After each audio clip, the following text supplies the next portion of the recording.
श्री शिवाय नमस्तु भयम। दोस्तों, जैसा कि आप सभी लोग जानते हैं कि 31 मई 2026 यानी रविवार को पड़ रही है पुरुषोत्तम मास की स्नान दान पूर्णिमा तिथि। और दोस्तों, यह वह तिथि है जो पुरुषोत्तम मास में पड़ने वाली सबसे बड़ी तिथि है, क्योंकि यह रविवार के दिन पड़ रही है और इसका बहुत ही बड़ा और विशेष महत्व होता है। पूज्य गुरु जी ने कहा है कि अगर कभी भी मौका लग जाए और पुरुषोत्तम मास की पूर्णिमा तिथि रविवार को पड़ जाए तो आप लोगों को 7 चावल के दाने वाला उपाय तो अवश्य ही करना चाहिए। इन दोनों का संयोग बहुत कम आता है।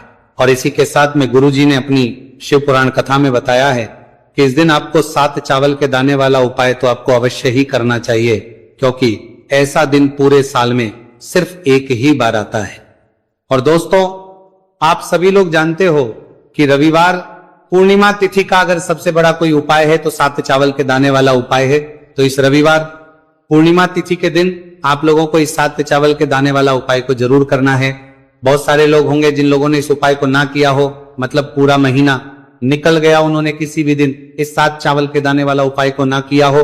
पर दोस्तों, आपके पास एक आखिरी मौका बचा हुआ है जो कि 31 मई के दिन है। तो इस दिन आप लोगों को इस वाले उपाय को जरूर कर लेना है। भले ही आपने पूरे महीने भर इस उपाय को ना किया हो, पर अगर आपने इस पुरुषोत्तम मास के रविवार पूर्णिमा तिथि के दिन अगर इस वाले उपाय को कर लिया तो आपको इस उपाय को करने का वो फल मिलेगा जिसकी आपने कभी कल्पना भी नहीं करी होगी।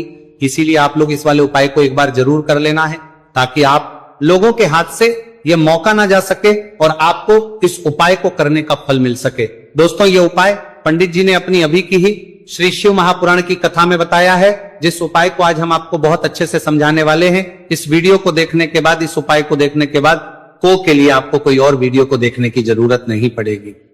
तो चलिए दोस्तों, उपाय को शुरू करते हैं। देखिए, यह इस पुरुषोत्तम मास के रविवार पूर्णिमा तिथि के दिन यह इतना खास होता है, इतना महत्वपूर्ण होता है। देखा गया है कभी कभी बड़े बड़े पूजा पाठ अनुष्ठान से जो मनोकामना पूर्ण नहीं होते, वह पुरुषोत्तम मास के रविवार पूर्णिमा तिथि के दिन एक छोटे से उपाय करने से ही आपकी मनोकामना हो जाती है। और बहुत सारे लोगों ने इस उपाय को किया भी है और उनको इस उपाय को करने का फल भी जरूर मिला है। अगर आप लोग भी इस उपाय को करना चाहते हैं तो आप इस उपाय को पहले अच्छे से समझ लेना, सुन लेना, उसके बाद करना। आपको इस उपाय का फल जरूर मिलेगा। और इस उपाय को कर लेने से आपके घर में चाहे किसी भी प्रकार की दुहक और समस्या क्यों ना चल रही हो, आपको उसका कारण भी नहीं पता है कि भाई यह समस्या किस कारण से चल रही है। कुछ भी कारण हो सकता है, जैसे पितृदोष हो सकता है या किसी भी तरह का मंगल दोष भी हो सकता है।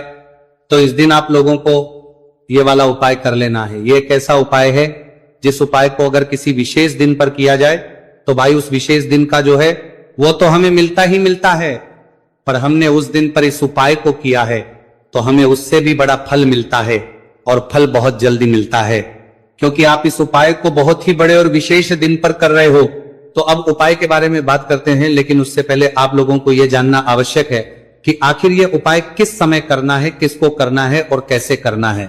तो चलिए हम आगे आपको वीडियो में एक एक करके बता देते हैं। लेकिन उससे पहले अगर आप लोग हमारे चैनल पर पहली बार आए हैं या फिर मेरी आवाज आज पहली बार सुन रहे हैं तो हमारे चैनल को सब्सक्राइब जरूर कर लेना और इस वीडियो को लाइक करके कमेंट बॉक्स में श्री शिवाय नमस्तु भयम ओम नमः शिवाय जरूर टाइप कर दें। तो दोस्तों, इस 7 चावल के दाने वाला उपाय को हमें इस रविवार पूर्णिमा तिथि के दिन कैसे करना है, किसको करना है, किस समय करना है और कहां पर करना है, ये सारे सवालों के जवाब आपको इस वीडियो में मिल जाएंगे। और जो ये वीडियो देखेगा भाई, उसको 7 चावल के दाने वाला उपाय जरूर करना चाहिए, क्योंकि इस दिन एक चावल के दाने का भी बहुत ही बड़ा और विशेष महत्व होता है। और जब बात आ जाए 7 चावल के दाने वाला उपाय की, तो ये सोने पर सुहागा वाली बात हो जाती है और ये एक बहुत ही बड़ा उपाय हो जाता है इस रविवार पूर्णिमा तिथि का। तो अब दोस्तों, इस 7 चावल के दाने वाला उपाय को आखिर करना किसको है, सबसे पहले हम लोग वह बात जान लेते हैं। तो देखो, घर की जो बड़ी माताएं बहनें होती हैं, उन माताओं बहनों में से कोई भी एक बड़ी माता बहन इस वाले उपाय को कर सकती है। और दोस्तों, अगर आप चाहें तो अपने घर में से सभी सदस्यों को भी इस उपाय को करवा सकते हैं।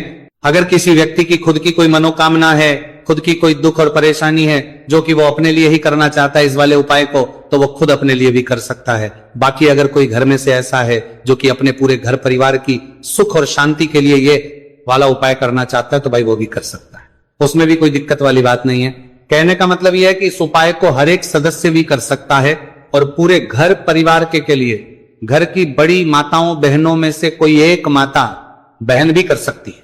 माताएं बहनें अगर घर में उपस्थित ना हो या वह यह वाला उपाय ना कर पा रही हो तो फिर घर का कोई बड़ा सदस्य भी इस 7 चावल के दाने वाला उपाय को कर सकता है, चाहे फिर वह पुरुष ही क्यों ना हो, उसमें कोई भी दिक्कत वाली बात नहीं है। अब दोस्तों जो अगला प्रश्न निकल कर आता है वो यह आता है इस उपाय को लेकर कि आखिर इस उपाय को हमें किस समय करना है, सुबह के समय करना है कि शाम के समय करना है। तो देखो इस वाले उपाय को आप लोग सुबह के समय भी कर सकते हो और शाम के समय प्रदोष काल में भी कर सकते हो।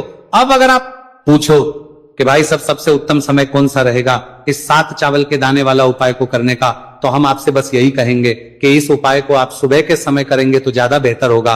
बाकी अगर प्रदोष काल शाम के समय भी करेंगे तो भी अच्छा होगा, उसमें कोई भी दिक्कत बात नहीं है। तो अब दोस्तों जो अगली सबसे बड़ी और महत्वपूर्ण बात आती है वो यह आती है कि सुबह अगर हम उपाय को करेंगे तो हमें कितने बजे से लेकर कितने बजे तक के बीच में करना है, और शाम के समय प्रदोष काल में करेंगे तो हमें कितने बजे से लेकर कितने बजे के बीच में करना है।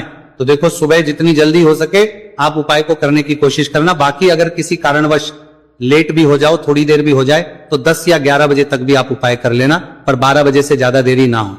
ठीक है, इस बात का ध्यान रखना। उसके बाद में दोस्तों अगर शाम के समय प्रदोष काल की बात करें, प्रदोष काल का जो समय है होता है वो शाम के 6 बजे से शुरू हो जाता है। मतलब शाम के 6 बजे से लेकर 7 बजे के बीच का जो समय होता है यह समय प्रदोष काल का समय होता है। तो आप इस उपाय को 7 या 8 बजे के बीच में भी कर सकते हो। मतलब शाम के 6 बजे से रात 8 बजे के बीच में आप कभी भी इस वाले उपाय को कर सकते हो, उसमें कोई भी दिक्कत वाली बात नहीं है। देखिए दोस्तों एक एक करते हुए हम उपायों को समझेंगे। सबसे पहला उपाय बहुत ही आसान सा उपाय है।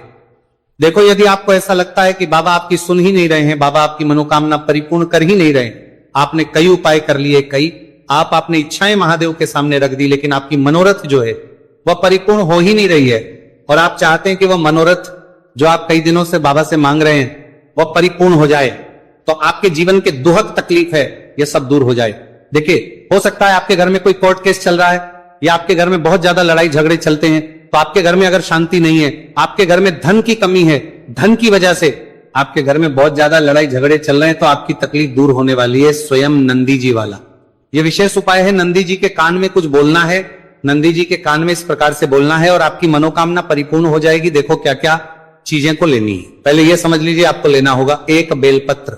बेलपत्र 3 पत्ती होनी चाहिए, कहीं से भी खंडित नहीं होना चाहिए। ठीक है, बेलपत्र के साथ में आपको लेना है पीला चंदन, मात्र 1 बूंद, मात्र 1 बूंद छोटी सी टिकी आपको लगानी है बेलपत्र में। इसीलिए थोड़ा सा ही पीला चंदन आपको लेना है और इस पीले चंदन के अंदर थोड़ा सा जल मिला देना है ताकि गीला हो जाएगा, पेस्ट के रूप में तैयार हो जाएगा। आगे इतनी बात समझ में। अब आप क्या करना है, आपको साथ में लेना है 7 चावल के दाने। महादेव आप आपका साथ देने वाले हैं। इन 7 चावल के धनों से अब आपको क्या करना है, भगवान शिव के मंदिर में आपको जाना है। नंदी जी बैठे हैं, नंदी जी के पास में मतलब जो पैर उठा हुआ रहता है ना, नंदी जी का उस साइड आपको सीधे साइड आपको बैठना है। इस यहां पर जैसे ही बैठोगे यहां पर आपको बेलपत्र लेना है और बेलपत्र की जो ये बीच की जो डंडी है यहां पर आप मात्र पीले चंदन की एक बिंदी लगा देनी है। पीले चंदन की बिंदी लगा दी। अब ये जो ऊपर वाली जो पत्ती है यहां पर एक एक करते हुए 7 चावल आपको रखना है। ठीक है, 7 चावल आपने ऊपर वाली पत्ती पर रख दी है। या देखो एक प्लेट ले जाना, तो प्लेट के ऊपर आप बेलपत्र रख देना, फिर टिकी लगा देना, फिर उसके बाद आप ये 7 चावल के दाने रख देना। ठीक है, अब आपको क्या करना है, जहां पर आप नंदी जी के वहां पर बैठे हो तो नंदी के कान में आपको आपकी जो भी इच्छा है, जो आप चाहते हैं कि महादेव परिपूर्ण करें, और नंदी जी के कहने पर महादेव आपकी मनोकामना निश्चित तौर पर परिपूर्ण करेंगे, तो आपको क्या करना है, नंदी जी को कान में आपको बोल देना है जो भी आपके दुहक तकलीफ है, जो भी आपके कष्ट है वो सब दूर हो जाए, ऐसी आपको कामना करना है। और नंदी जी के कानों में आपको बोल देना है, जो भी आप चीज बोलेंगे वो नंदी जी भगवान शिव से विनय करके बोलेंगे, और नंदी जी की बात भगवान शिव नहीं टालते हैं। और इसीलिए जो भी इच्छा है, आपकी जो भी कामना है वो आपको विशेष बोलना है और उसके बाद आपको वहां से उठना है।